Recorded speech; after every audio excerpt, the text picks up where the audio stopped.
Mi nombre es Edgar González Moncayo, soy estudiante de la especialidad en periodoncia. Vamos a estar platicando sobre la relación del síndrome metabólico con la periodontitis a manera de revisión de la literatura.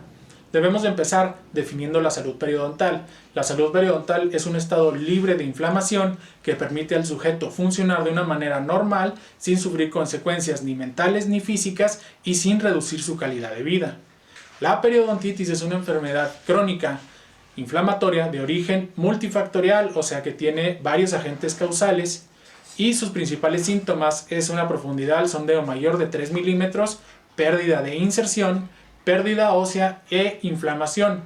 Tiene una prevalencia de 8.7% en México en adultos mayores de 50 años. También esta enfermedad tiende a progresar conforme van pasando los años, conforme la edad del sujeto aumenta y la higiene oral disminuye. Para muchas enfermedades inflamatorias, la pregunta consiste en qué factores contribuyen a su inicio, a su desarrollo y además qué factores contribuyen a que el sistema inmune permanezca tolerante hacia ellas.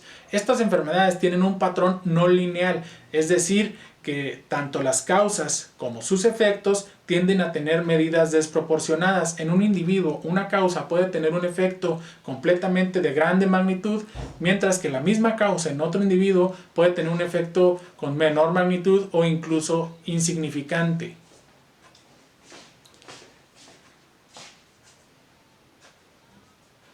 La tasa de progresión de estas enfermedades puede ser cíclica, inicia en un estado de homeostasis o de salud y después pasa a un estado de enfermedad o de recaída y después viceversa, pasamos otra vez a un estado de homeostasis para después volver a pasar a un estado de enfermedad. En este tipo de enfermedades, las inflamatorias, hay una mayor producción de marcadores inflamatorios como la proteína C reactiva, la interleucina 1, la interleucina 6 y el factor de necrosis tumoral. El síndrome metabólico es un conjunto de enfermedades sistémicas que incluyen la obesidad abdominal, la hipertensión arterial, la intolerancia a la glucosa, las enfermedades cardiovasculares y la dislipidemia aterogénica. La obesidad abdominal, en especial el aumento del tejido adiposo visceral, está íntimamente relacionado a las enfermedades cardiovasculares, a la diabetes mellitus y al síndrome del hígado graso. En especial, una relación cintura-cadera alta está íntimamente relacionada a la tasa de mortalidad por enfermedades cardiovasculares. La presión arterial es la fuerza que ejerce la sangre en las paredes de los vasos a ser bombeada por el corazón. Cuanto más alta es la presión, más fuerte tiene que bombear el corazón. Se diagnostica hipertensión arterial cuando las mediciones dan superiores a los 140/90 milímetros de mercurio. La intolerancia a la glucosa comprende tanto la prediabetes como la diabetes, las alteraciones de la glucosa en ayunas y de la glucosa postprandial. Cabe mencionar que no todos los casos evolucionan a diabetes mellitus, este porcentaje está alrededor del 5 y del 10%. La dislipidemia aterogénica es un aumento de los lípidos en sangre, como el colesterol y los triglicéridos. Estas enfermedades son de orígenes multifactoriales en donde los aspectos ambientales y los genéticos tienen un papel muy importante para definir la aparición de esta enfermedad. Las enfermedades cardiovasculares son un conjunto de enfermedades heterogéneas que tienen que tener de causa subyacente la aterogénesis. Son la principal causa de mortalidad en el mundo. Se debe de resaltar que para ser diagnosticado con síndrome metabólico, un individuo debe de padecer 3 de las últimas 5 enfermedades y que todas las 5 enfermedades se ven alteradas por las citocinas proinflamatorias. Los factores de riesgo son características que aumentan la probabilidad de que un evento suceda, es decir, son cosas que hacen más probable que un individuo contraiga alguna enfermedad. Para la periodontitis y para el síndrome metabólico, los factores de riesgo incluyen la predisposición genética, es decir, si algún familiar directo de una persona ha padecido síndrome metabólico o periodontitis, hace más probable que esta persona lo vaya a padecer también.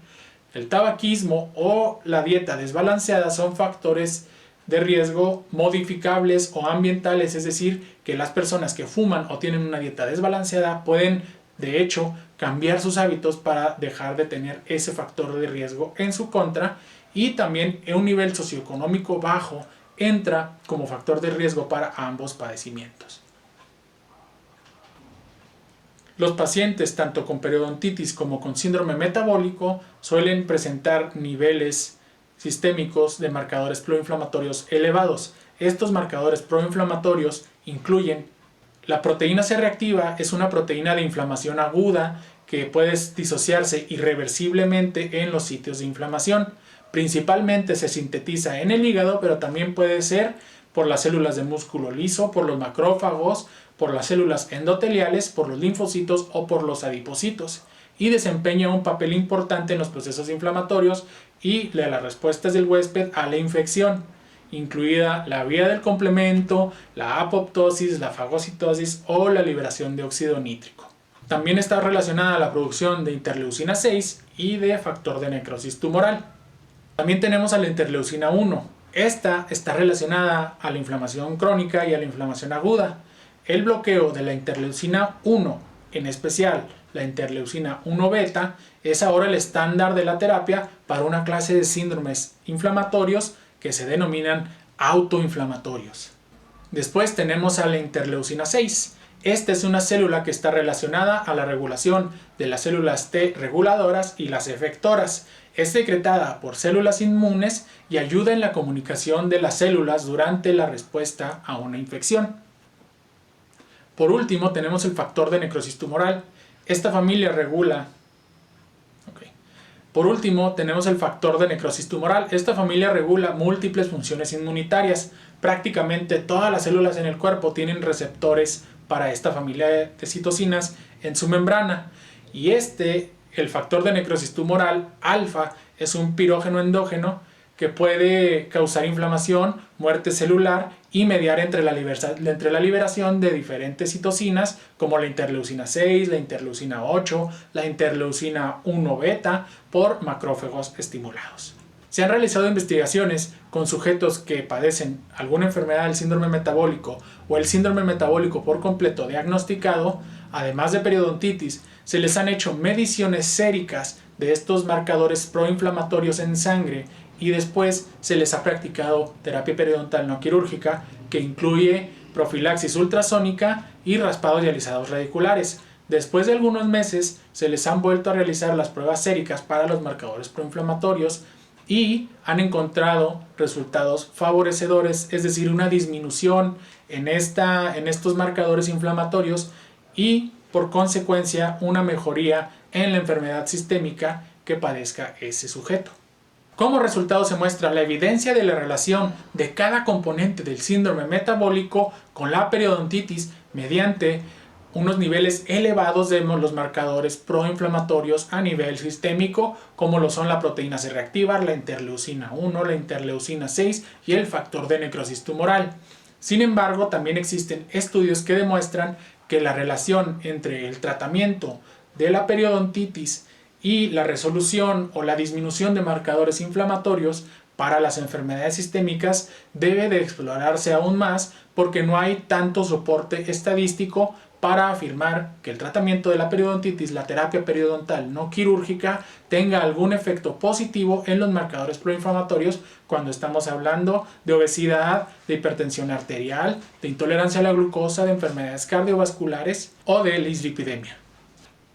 Podemos concluir que el síndrome metabólico está relacionado a la periodontitis mediante las proteínas secretadas durante la respuesta inmune para dichas enfermedades. También podemos concluir que la terapia periodontal es efectiva para reducir la inflamación crónica controlando dichos marcadores proinflamatorios que se encuentran a nivel sistémico, teniendo un efecto positivo en el síndrome metabólico y una probable repercusión positiva en el tratamiento de las mismas.